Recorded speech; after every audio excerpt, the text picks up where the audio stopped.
Everyone knows Firaxis is taking their sweet time with Civilization 7, and as of this point, we can safely assume that they're done with Civ 6, and that Civilization 7 isn't coming out this year.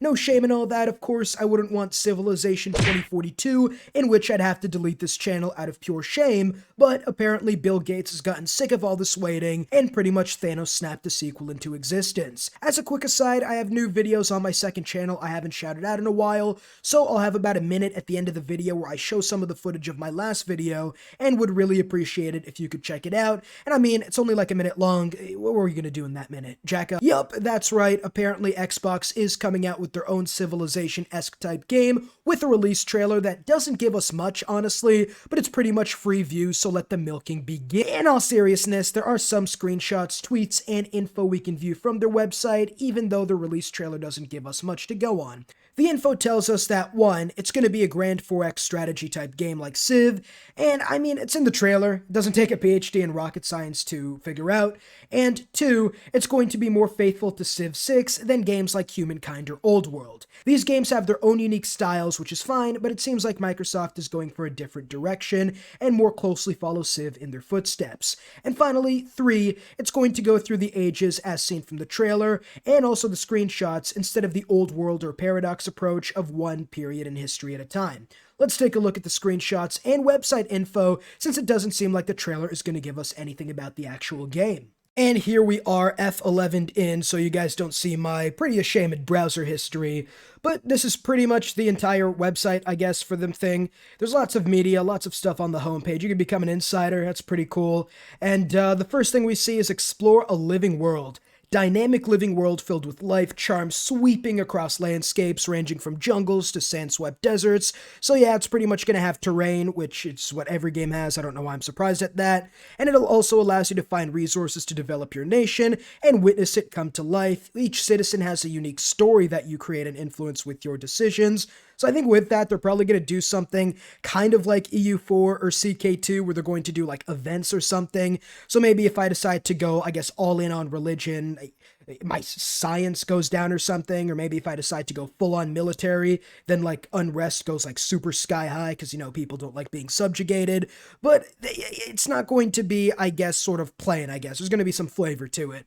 Infinite replayability arises from each game's procedurally generated environment and the unique challenges it creates, so no two games will ever be the same. Alright, so it's pretty much going to be a 4X game. It's going to be a Civilization-style game. ARA History Untold, I think, is going to be a lot more on the, I guess, sort of role-playing side, where you can create, like, your own specific culture in a way, not like Humankind, where you just have, I don't know, the Shoshone one era, British the next, and the Arabs like the last era or whatever. It's going to be more or less like your nation just develops, and, you know, for example, maybe if you decide to focus on religion early on, you'll have that as a historic culture or whatever, and you'll get like benefits and events to that to the late game. But maybe mid to late game you decide to focus more on military conquest or whatever, so you might get events that say our religion told us to do this, and you get like, I guess in a Civilization or EU4 type of way, less aggressive expansion, people hate you less for that maybe, I don't know, but it seems interesting on exactly what they mean by each citizen has a unique story that you create and influence with your decisions. Next up, rule your way. You could take up the mantle of history's most influential figures and reshape the world through your choices. Will you rule the Egyptians as Queen Nefertiti? Nefertiti. The Greeks as Sappho, the United States as George Washington, or bring your own custom leader to life. That's pretty damn cool. So I could go as any leader I want, kind of like Civ, but I can make my own custom leader. I'll probably be able to bring the nation of Civ lifers subscribers to life, in which everyone's got a high standard of living, a very giant penis, and also the fact that we're all rich and want for nothing in life. In all seriousness, I like the fact that you can play like with historic leaders, and the fact that you can bring your own custom nation to life. You know, imagine Civ 6 had like your own like make nation type of thing, where you could give yourself like bonuses and stuff like that. So that's pretty cool, and I also think due to this, maybe they're going to have more access to modding tools, if that makes sense. I don't know why I think that, but I feel like bring your own custom leader to life means this game's going to go more in the direction of, you know, kind of more like Skyrim than something like Civilization even, whereas Civ has like the entire like game set out for you, whereas in Skyrim you could have mods like, I don't know, you could just have flying pigs instead of crows and birds or something. So I think this will be a lot more mod available, I guess, if that makes sense. But who knows? I am just really throwing darts here. Next up is Build Your Nation. The land is your canvas, and you are the Bob guy. I don't know why, I just forgot what the guy's name. Bob Ross, there we go, the artist. I forgot his last name for a bit. Construct a variety of buildings from forges to libraries, citadels, and cathedrals, providing you with strategic bonuses and abilities. Weave a future of infinite possibilities by researching diverse technologies, each one unlocking new resources, improvements, goods, and equipment. It's going to have a tech tree. I mean, you could have probably asked before this video, before I even read anything, is a new 4X game going to have a tech tree? I would have said yes. Researching diverse techs, I don't think that means much. I don't think it's like if you research a tech, then another tech is going to be like locked or whatever. So I think it's just mainly to illustrate like the tech tree. But the first part's pretty interesting because you can construct forges, libraries, citadels, and cathedral, each with strategic bonuses and abilities. So my question is, are you going to construct them on the tiles or is it going to be in cities? I think that's going to be interesting. If I had to guess, I'd probably say it's going to more focus on like the tiles around your main city because that's pretty much what every 4X game has done. And it just gives like a lot more flavor, I guess, if that makes sense, because if you build something in your city, you can barely see it, whereas if you build it out, you could like see a lot of it. I think that's a thing Civ did really well with 6 instead of 5, where if you build something on like the open tile, then you'll be able to see it, instead of where if you build a library in Civ 5, you're not going to see jack shit. And finally, prove your worth. Grow your nation and be prepared to defend it. Oh, hey, when I get this game, the AI better be ready, because I'm going to raffle stomp them. The fate of your people will be determined by your decisions and your ability to predict your opponent's next move, putting your skill as a leader to the ultimate test. Listen, as long as you don't adhere to the principles of the Geneva Suggestion, I think you just probably wipe out everyone and be fine. But it seems cool, especially if they could somehow make an AI that, like, is actually able to be smarter, like in EU4, rather than they just, like, jack them full of steroids and abilities, like in Civilization, being able to predict your opponent's next move, and being able to actually have a more tactical feel to the game would be really nice. And if any company's going to be able to do that, bring a good AI to a 4X game, it's got to be Microsoft. I mean, Bill Gates is like swimming in wealth, bro. I would not doubt their abilities at all, but for that, we'd probably have to wait and see.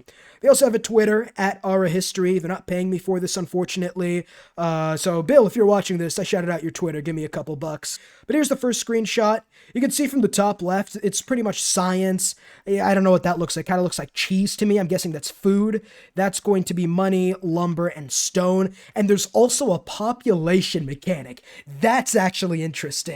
I think I said so like 6 months ago or whatever, that Civ would be really cool if it had like a population mechanic, so that like it would provide more depth, right? If you go through a war and like you throw everything at it and barely able to win it, that might not be worth it. Like if you do that in Civ, that's going to be worth it because more cities. But if you do that now, you might have like no population, and if someone decides to attack you when your manpower's down, then you might not have enough population for troops. You might not have enough population to build buildings. You might lose production because like less people working and whatnot. And I think looking from this screenshot, we can tell that, yeah, they're going to have like buildings sort of like around your city, kind of like on the tile. Because we can see here, that's a pasture. That's it's Stonehenge, I think that looks like. That's an amphitheater, and that's a farm. And science, of course, there's also a score little thing over there. And also looking at, where was I going to look at? I think it was like top right here. This guy's researching a technology, but I'm assuming that's construction. I have no idea what that is. That's trade. That's the Mona Lisa. There's going to be great works in this game. It's going to be interesting to see how like they deal with great works. Is it going to be like Civ, or is it going to be in their own unique way? Because Civ's really the only game, as far as I'm concerned, 4X game that does great works. And then here, that's probably going to be like World Congress or something. Aside from that, there really isn't too much more to tell from this screenshot. Going into the next one, that's a helicopter pad. That's pretty neat. You got the whole Doofenshmirtz incorporated on this building.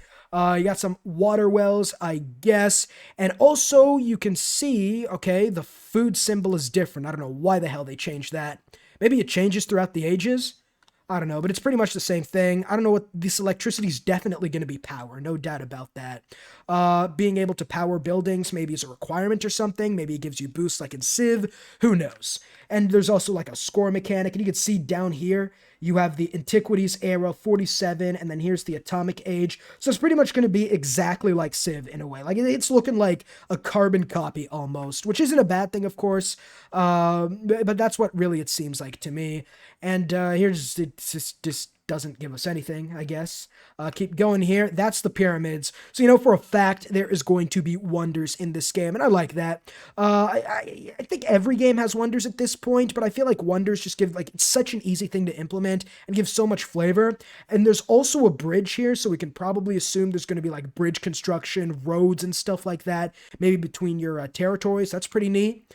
Aside from that, here we have under repair, so there is construction. Like I said, it's pretty much like a carbon copy of Civ. It's a 4X game, all right? It's pretty much a 4X game. You also have 108.6. I'm assuming that's going to be the population. And I don't know what this devil with horns is. Maybe like these guys are satanic worshippers or something. Could be wrong, but that'd be pretty cool. Being able to worship Satan in a 4X game. I don't think we've ever seen that before. This is the Iron Age, so we can tell there's going to be 3 eras: Antiquity, probably Classical Era, Iron Age, and then Atomic Era. And these people are mad. That's a frowny face. They're really not happy living in the city of Ampangini. I'd be pretty mad if I lived in a city I couldn't pronounce too, but it's also, I don't know if they're going to have global happiness. I don't think so, because you'd probably see it up here. It's probably going to be each city, which I really like. Global happiness in Civ 5, it was definitely something that brought out the razor blades every once in a while. And then here's sort of like the out thing. This tells us a lot. Like right here, you could see these guys are revolting in the city of Lebetsk or whatever. And if you add up all the populations, it does add up to 129,000. So I think this number here is population. These guys are content, satanic worshippers again. You can see the Colosseum in there. And these are military units. That's an archer. Military, that's a siege unit. That's revolting. That's also revolting. So there's going to be revolution mechanics. I think this is another Civ. And this city right here is under siege. There are some numbers, 1 to 6. There are numbers everywhere. I have no idea what they mean by that. Maybe it's on Twitter or something. Who knows? But that's pretty cool, I guess. And here's the Colosseum. That's the pyramids over there. That's a building or something. And yeah, scenery looks good. This is pre-alpha, of course, so it is prone to change and whatever. But I like it so far. It's looking pretty good. The other thing I want to talk about is you could see here, like you could see these rivers. They're looking a lot thicker than usual, right? Definitely something to bring out the old pellet shooter for. These are thick with a capital C.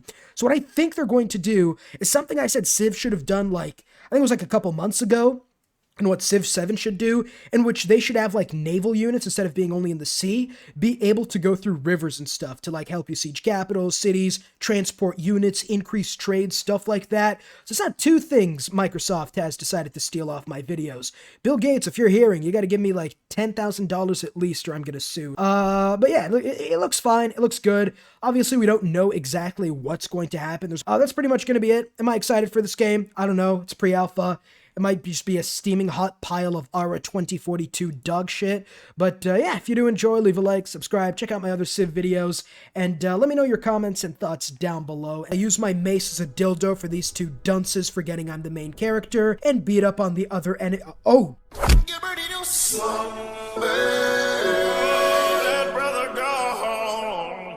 Wave check, nigga. Wave check. Hey. And oh my god, it's can I have your autograph? Fun and Riften, but I get away and make it to the gate and am finally free. Yep, that's me. You're probably wondering how I ended up in this situation. One last wave check. The statue of Nocturnal, and damn, no wonder she's treated like a goddess. If she walked up to me looking like that, I'd singing the hymns. He's trying to get as she has to go punish Mercer for being a naughty boy. It should have been me, not him. It's not fair. We break into a little kid's house where he's home alone. How you doing? All right. Should you have a seat over in that chair, please? What are you doing here? Just coming to meet somebody. Who are you coming to meet?